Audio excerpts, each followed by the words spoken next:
Hi, it's Dr. Dana. I'm so happy to be here with you this week. Let's talk ingredients.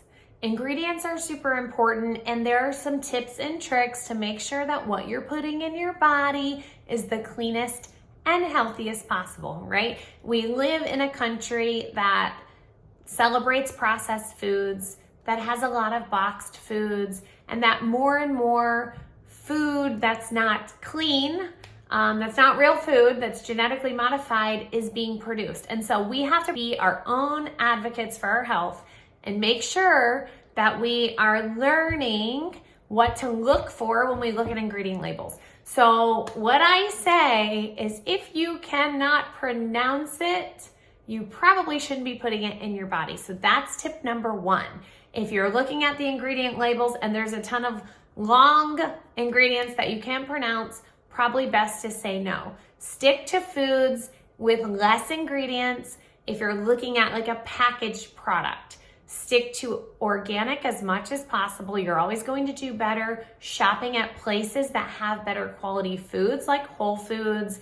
Even now, Trader Joe's and Aldi have really great options. A patient yesterday told me that Walmart has a whole gluten-free section with cleaner options. So I loved that.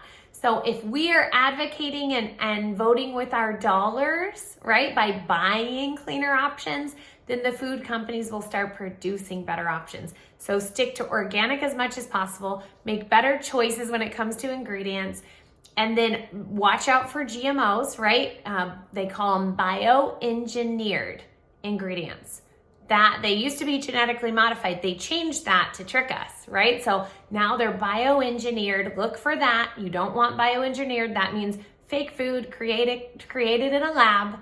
Your body views it as a chemical compound and will reject it. And it creates an inflammatory response, which we don't want.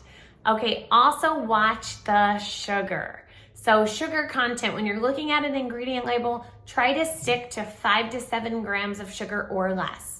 Okay, and be mindful that high carbs turn to sugar. So you can have them a little bit. Carbs aren't bad, but just stick to whole grains, stick to gluten-free grains, stick to ones that are complex carbohydrates that your body will love and that will slow burn in order to keep you fuller for longer, instead of anything white, right? White flour, white pasta, those are always going to create an inflammatory response. More lean proteins, more water, more whole foods like veggies, lots of fruit, veggies, whole foods, right? And then watch the sugar in your ingredient labels, okay? I hope these tips gave you some things to think about, and also to make sure you're making smarter choices when you go to the grocery store. Thank you so much. I will give you a product highlight of the week as well to keep your gut healthy and happy. Bye guys, have a good day. Bye-bye.